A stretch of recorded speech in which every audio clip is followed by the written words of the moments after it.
Welcome, everyone. We appreciate you taking time out of your day to join us here on C3.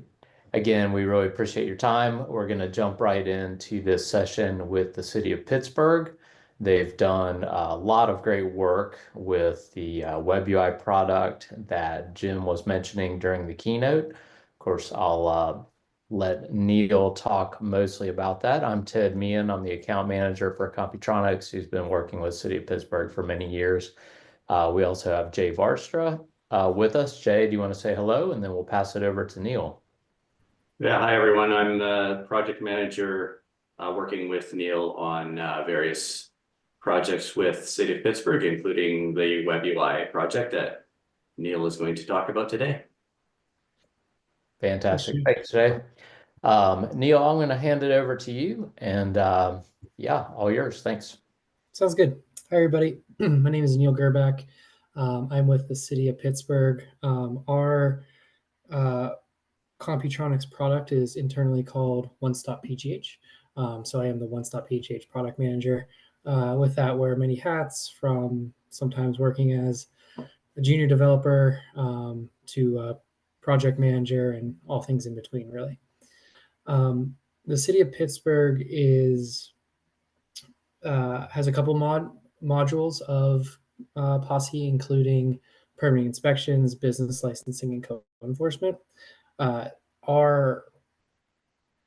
we went live with WebUI, it touches every single aspect of our customer portal. So mostly today, I will be demonstrating just in the permitting module, because I think is the most impactful portion of WebUI. However, this applies to code enforcement, business licensing as well, or whatever other modules that your agencies are live with. I do have a quick slide deck before I jump into an actual demo. I just want to talk about process improvement and kind of how we got here. So please save questions till the end. We'll save about 15 to 20 minutes for the end. I'm happy to answer like technical questions about the WebUI deployment to just like overall process improvement questions as well. Anything in between, I'm happy to answer for you. So this process to stand up WebUI went live or started about maybe 2.5 years ago, where we really realized that we need to change something. By assessing the current state of surveying our customers, and not just like creating an online survey and spamming a bunch of people asking them to fill it out. We actually paid a vendor to conduct the survey for us by phone. So they're actually calling up people and making sure that the survey answers were well thought out and like appropriate for what we were looking for. And we also interviewed our staff to see what wasn't working. The good thing is that the staff and the customers were aligned, right? That we needed to enhance our product, basically. It would have not been a good thing if there was a disconnect between the staff and customers, like the staff thinking everything was great, but the customers wanting to change. But we had alignment on that, so we decided to basically pursue 2 projects. One of which was WebUI, which was the first project we went live with. And the other one is what we're calling the BDA, or the business development application, which I'll talk about in a bit. After we assessed the current state, we started developing. So we have a unique scenario here at the City of Pittsburgh where we are enabled to provide back-end changes of our Computronix product. We split the development between Computronix and ourselves for WebUI. For the BDA project that I mentioned, Computronix did all of the development work on that. But I think for WebUI, I forget the exact number, Jay, but I think the city actually did a little bit more than 50% of the work, while you guys did, let's say, 45% of the work. And we were able to work really well together to implement the product. If you're not an enabled client, if you are an enabled client, or if you have staff that has been trained or has technical skills with POSSE, then you may be able to take on a good chunk of this project yourself. If not, Computronix is happy to do the whole project for you in terms of WebUI. From there, we implement the solution, and where we currently are is the continual improvement phase of process improvement, and I'll talk about that in a little bit. So you heard most of this already today about like the benefits of WebUI. We went live with it March of 2020 of this year, March 25th of this year. Here's a couple reasons why. First of all, every piece of the customer portal has been upgraded to WebUI. Is ADA compliant.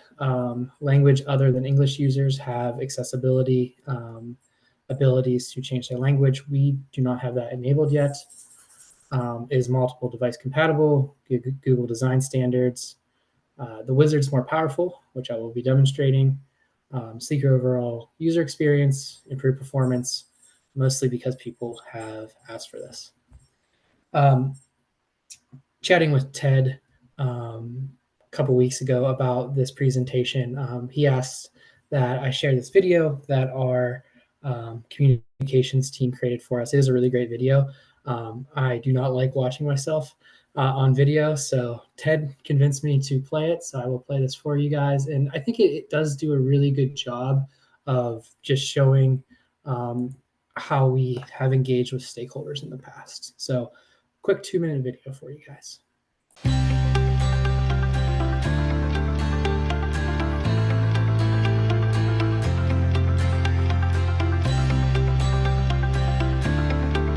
Today we were testing our new platform of OneStopPGH. It's a brand new customer portal. Every single aspect of that customer portal has been upgraded.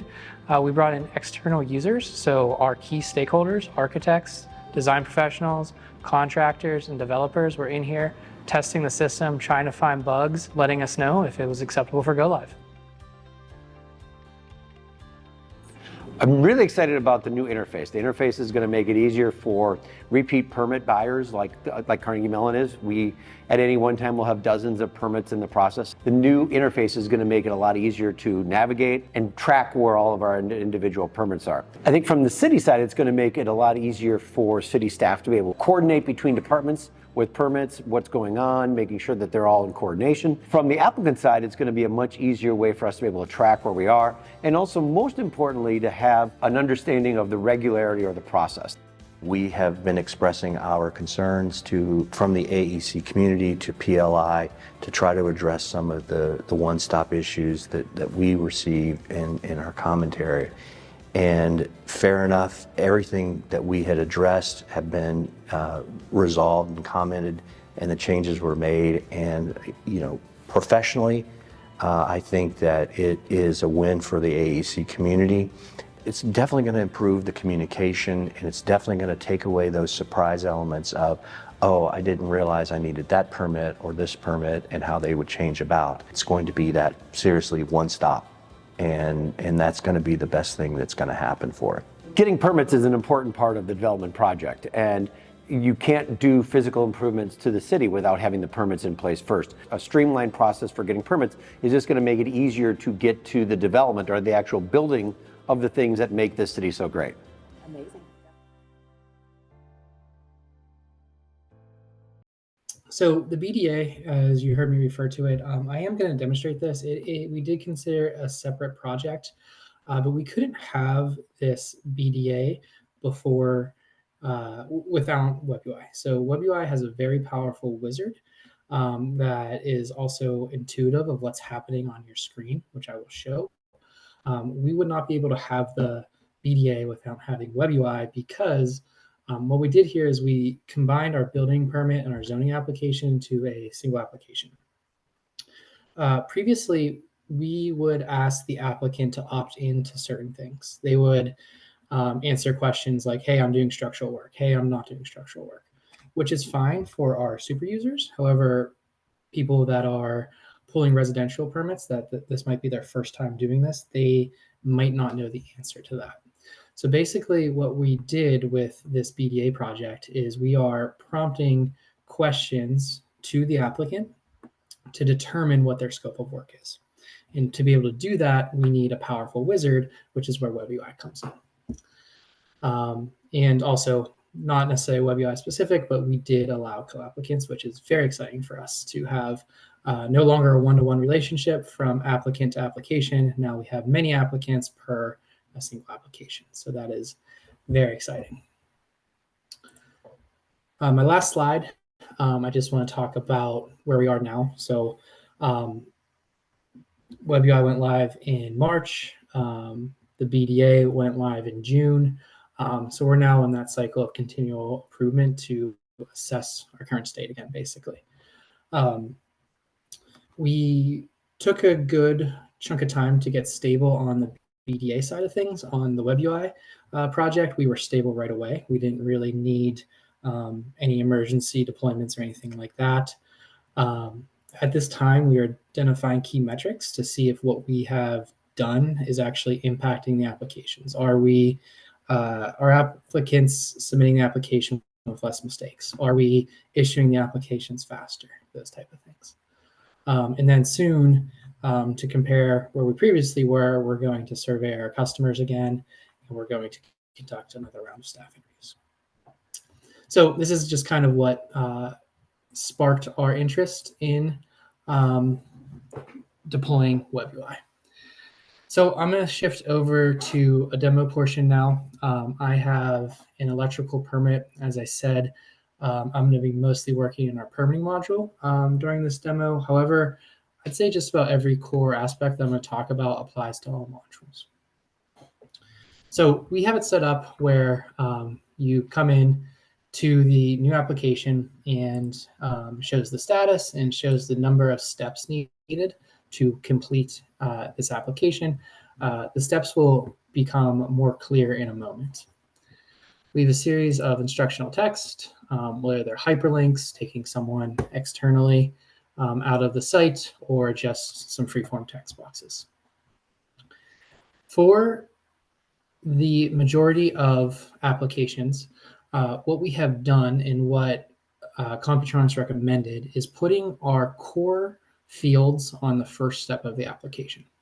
So if I try to move forward by hitting the next button in the bottom right, an error is going to throw that says I must select a type of work and a type of structure, right? So we're throwing the error in the bottom right-hand corner, which is some enhanced error handling, and we're also clinging to the errors that need a value. There's other required fields like applicant description of work here, but those are not core to move forward to the next step. So I will abide by the error handling because I cannot move forward without them.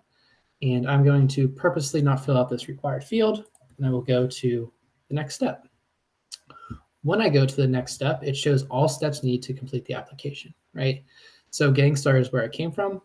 I'm on location, permit information, documents, and finish. It seems relatively simple. People still struggle with our permitting process, but you basically just need to fill out 4 steps, hit finish, and pay us, right? On the location step is, for us, it's just a parcel search or address search of where the work is taking place. One thing I do want to talk about is the performance is so much better in WebUI compared to Outrider, the previous product. Previously, if I were just to search for a street name, this search would take a really long time because it would populate every address or every parcel on this street, right? If I scroll down, there's 144 values here, right? That used to take multiple minutes to load. It now took, I don't know, less than 5 seconds potentially.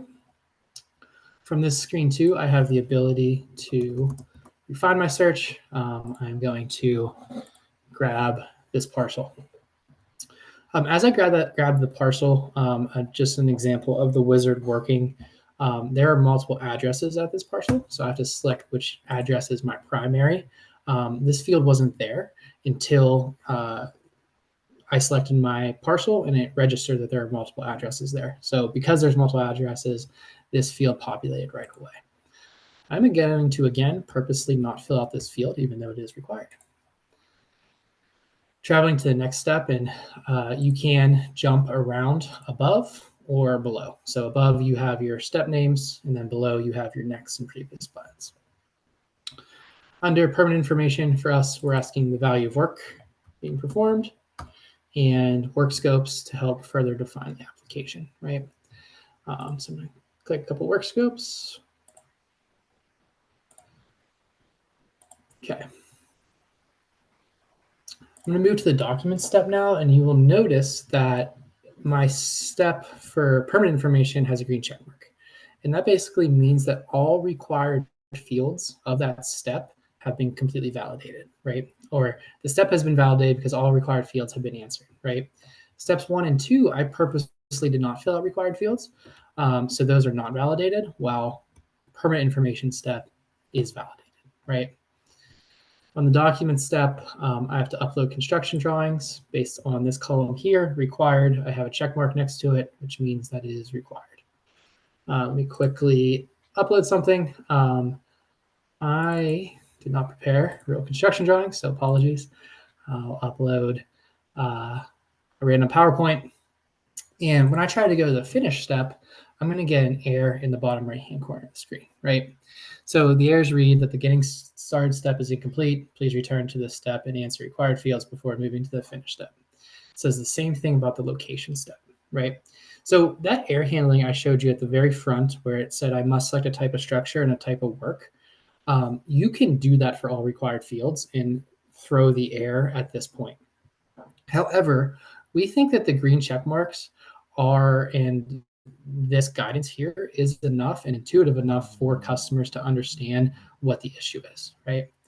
So if I try to return to the getting started step, I will fill out description of work. And if I go next, you will see that that step is validated. Again, if I try to go to the finish step, I will now get an error that my location is incomplete, right? Filling out the required field, I can now hit finish. And notice as I hit finish here, there won't be any errors, and this takes a little bit longer to load. Wasn't too bad at all, but that's the first time I've saved this application. So one thing we heard from our customers was, I have so many draft applications, right? They would just click on an application to see what the requirements are, back out of it, 2 days later, start a brand new application. And then that one that they started initially is stuck in draft status. Some of our super users had like well over 250 drafted permits because previously, as soon as you clicked into an application, it automatically saved, right? With WebUI, the user is dictating when they save the application. So now if they click into an application, it doesn't save to the database. They can look at what the requirements are, not fill anything out, back out of it, and it's not saved as a draft in their My Activities grid, right? So as I was saying, the user has the ability to dictate when they save the application. At the bottom of each step, we have placed a save button. You can place the save button really wherever you would like to. So the applicant has the ability to save. If they try to move away without saving, they'll get an error asking them if they want to save their changes or not, right? When all 4 steps are validated and you move to the finish step, it automatically saves for you because at this point, it recognizes that you put in so much work. So we'll do an auto save instead of prompting the applicant to save. So this has helped a lot of our users not have their at My Activities grid cluttered with drafts. The finish step is fairly simple, is just a summary of the information that the applicant filled out, our fees, and a couple attestations, right? Bottom right-hand corner, we have a pay and submit button. Another example of error handling. So kind of shown you 3 examples so far, right? This example is the button is just disabled until the attestations on the left are checked. Once those are checked, the pay and submit button is now active. So again, those 3 error handlings is throwing an error on a specific field that is required. Second is validating the step for all requirements. And then third is that disabled the disabled note here that you must agree to attestations. I am going to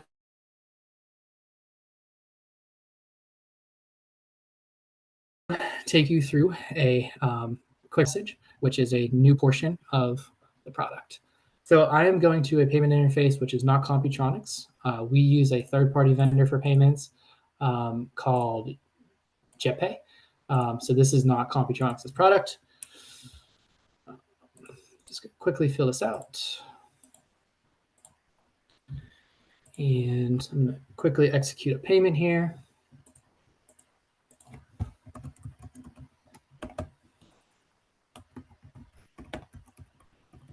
Okay. And when I execute that payment, I will be taken back to Computronix or back to our WebUI customer portal, and a banner message that is completely configurable to you guys, the client, will appear here telling me my transaction is approved, the total amount of $195.50 has been paid, and then here is basically the receipt number. One thing we saw previously was customers submitting actions. Maybe it wasn't payment, maybe it was just submitting it or resubmitting an application, and without really understanding what happened. So this is a good way to notify your customers that the action that they performed has been completed. Jumping over to another application. So this is the BDA project I was talking about. I just want to demonstrate the wizard a little bit. Every aspect that I showed previously works for the BDA as well. We have some instructional text. And just like before with the electrical permit, we put our core fields up front. But for us, that's actually 2 tabs on the BDA because it's such a powerful wizard, right? So let me go ahead and fill in these required fields.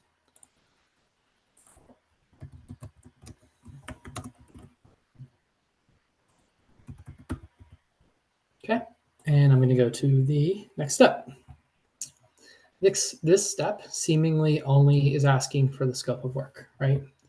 However, as I start selecting options here, you will see below that questions were raised, additional questions were raised, right? So this is basically the wizard that we built.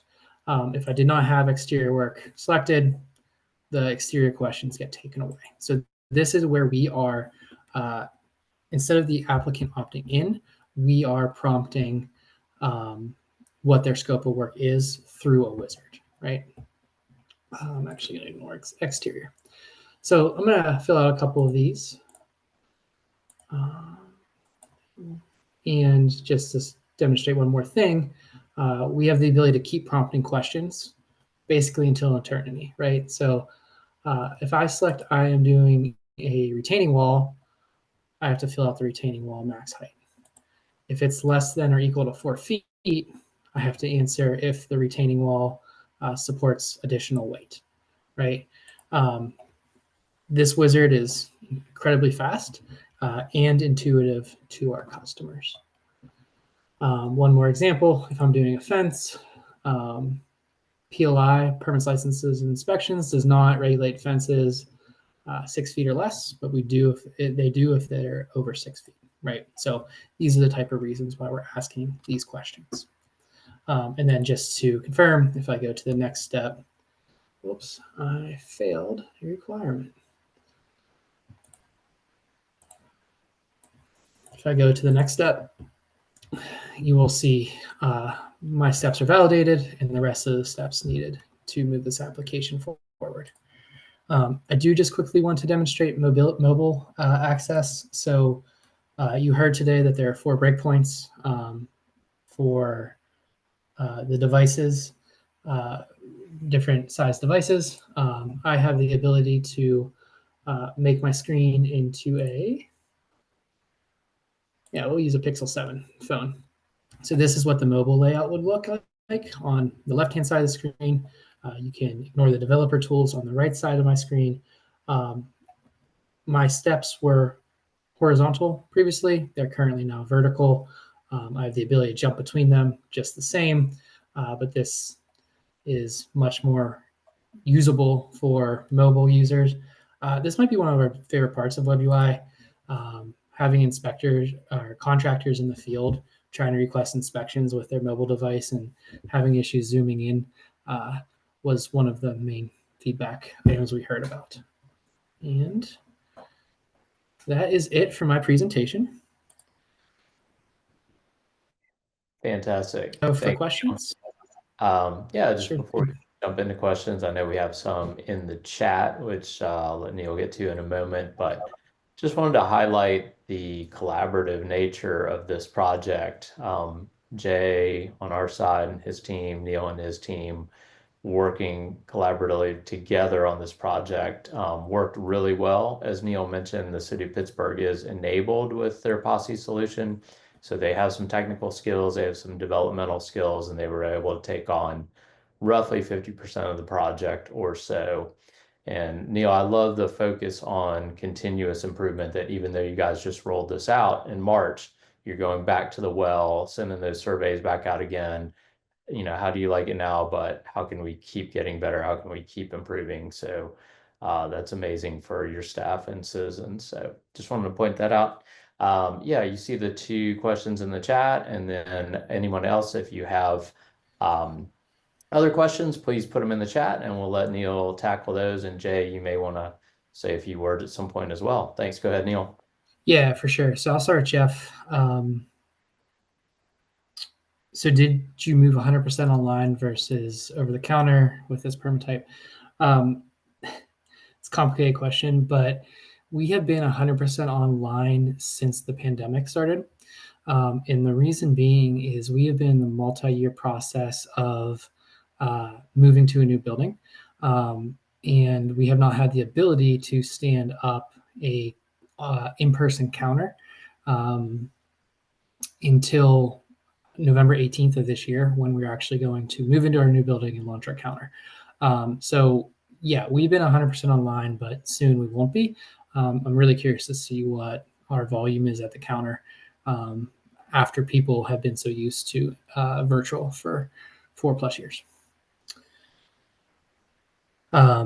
Calvin, how much effort and time does it take to build an intake like this from scratch and go live with it? I assume you're thinking of the BDA. It was a bear. Working with the two departments, so the permitting department and the zoning department, and defining every single scope of work that we need to make the determination if like zoning is involved, if permitting is involved, if they're both involved, took about 6 months. We did not do the build for it. Computronix did the build for the BDA project. I think, they weren't super long on it. I'd say 8 weeks or so, plus, 8 weeks of UAT. So we're talking a good year here at the minimum, let's say. This demo seems pretty responsive. Is this fetching some demo data or is it full volume? It's our full volume of our UAT site, which I think has less server power than our production sites, right, Jay? Yeah, that's essentially correct. Yeah, typically the production database has more, more memory, more space, more everything. But yeah, from a data volume perspective, it should be fairly similar, given that, yeah, as you pointed out, the UAT database was refreshed from production in the last year or two. Yeah. Denise, how do you handle resubmissions if needed? I'm actually going to take that opportunity to do a mini demo here. So I'm at my homepage. If I scroll down, I can start an application, but if I scroll down, I can go to the My Activities list.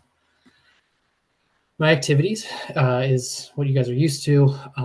However, it's much enhanced in WebUI.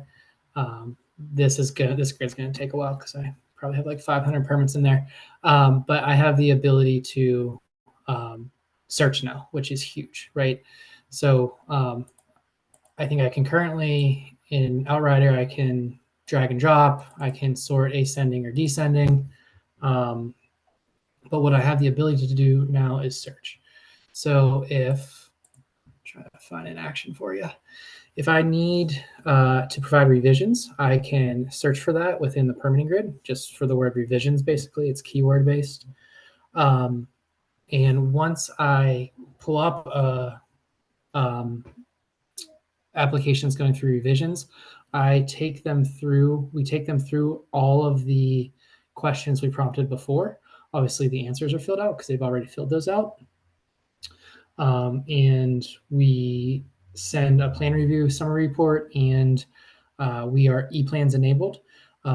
So we do electronic plan review, and we have the ability to, I have 1,091 permits. That's why it took so long.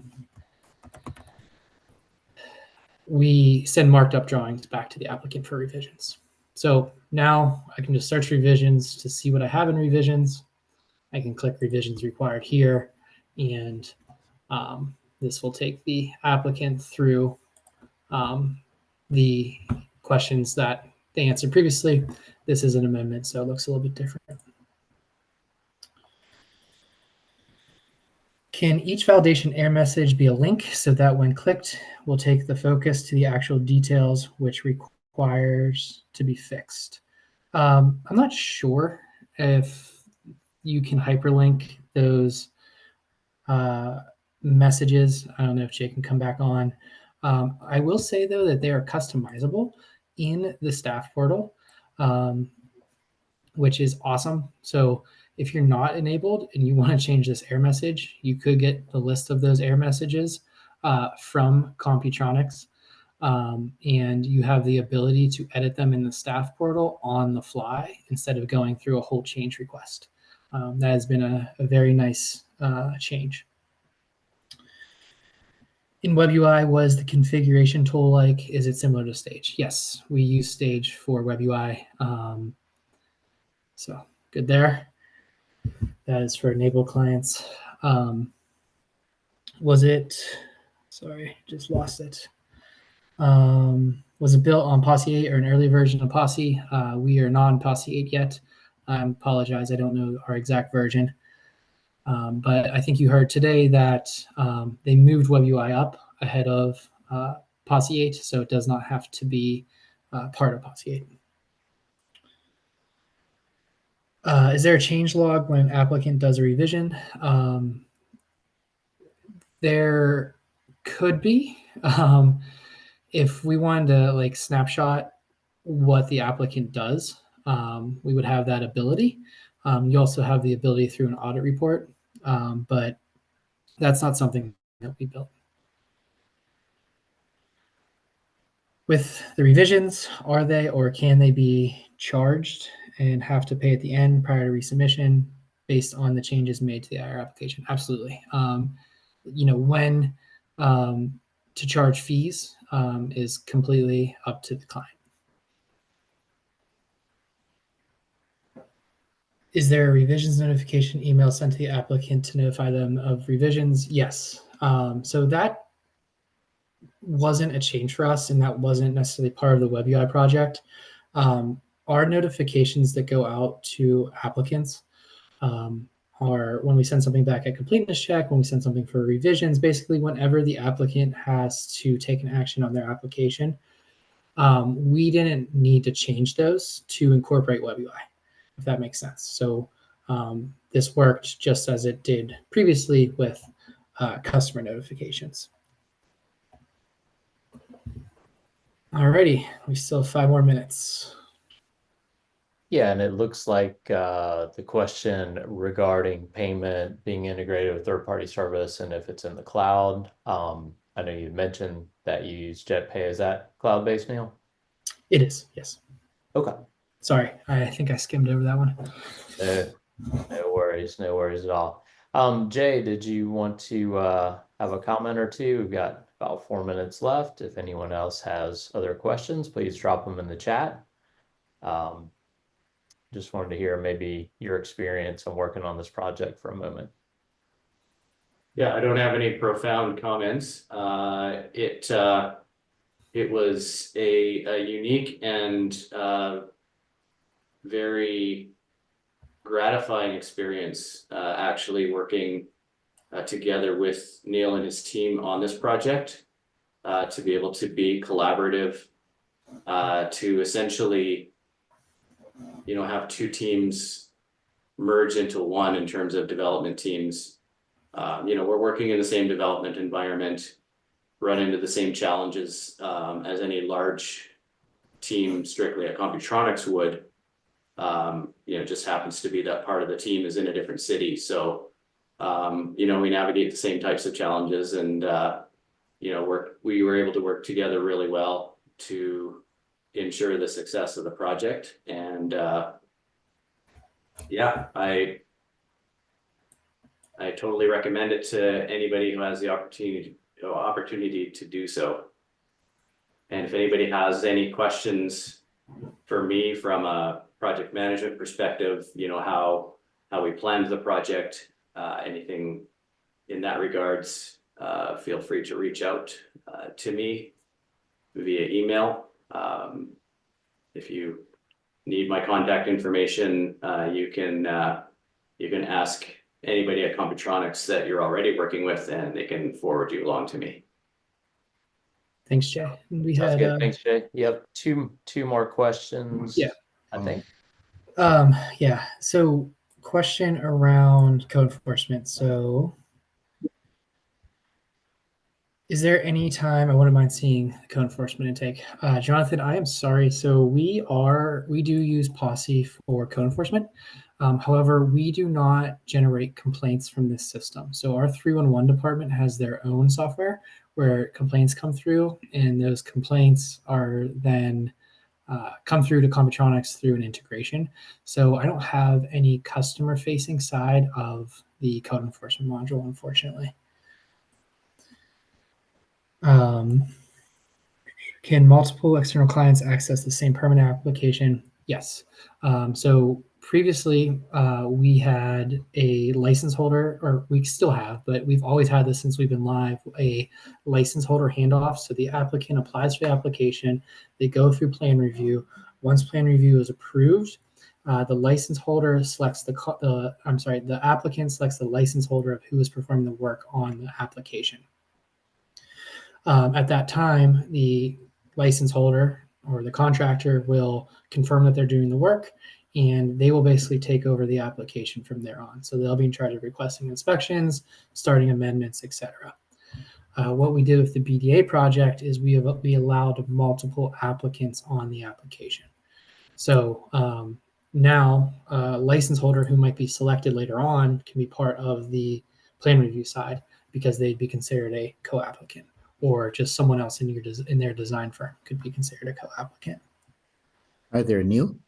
Yes. Hi, Hanif Young here. I'm with the LGC in Manitoba. Just two questions regarding the project management aspect of it. Normally, when you, in terms of the perspective of selection of methodology of hybrid agile versus waterfall, what has worked best for your team in terms of deploying to customers, and what have been some pain points that you've had to overcome? If you could just summarize that for me, please. Absolutely. We use waterfall. Is that correct, Jay? Oh, really? Yeah, it's pretty much a waterfall approach. Yeah. Wow. Yeah. Okay. We're a little bit more agile when it comes to our just regular maintenance support on various production issues and small enhancements, but anything larger like this we tend to do in more of a waterfall approach. Makes sense. So you do lots of upfront planning for these deployments then. Does that make sense? Yes. Okay, yep. Good. Okay. So we basically have large projects like the ones that I was demoing for you. And then as Jay said, we have, 6 to 8 week sprints where we basically come together, figure out what we're going to fix. Sometimes the city does stuff, sometimes Computronix does stuff. And then we just throw those into release, like I said, in a 6 to 8 week sprint. Neil, I hate to interrupt, but we've got a message here. The breakout rooms will close in 25 seconds. So I wanted to take this time to thank you so much. Excellent presentation. If anyone on the call here or in this breakout room has questions, feel free to reach out to myself, your Computronix account manager, your tech lead, or anyone along those lines. We'll be happy to get those questions answered, but we have 3 seconds left. So thank you so much. Back to the main meeting. Thanks, everyone.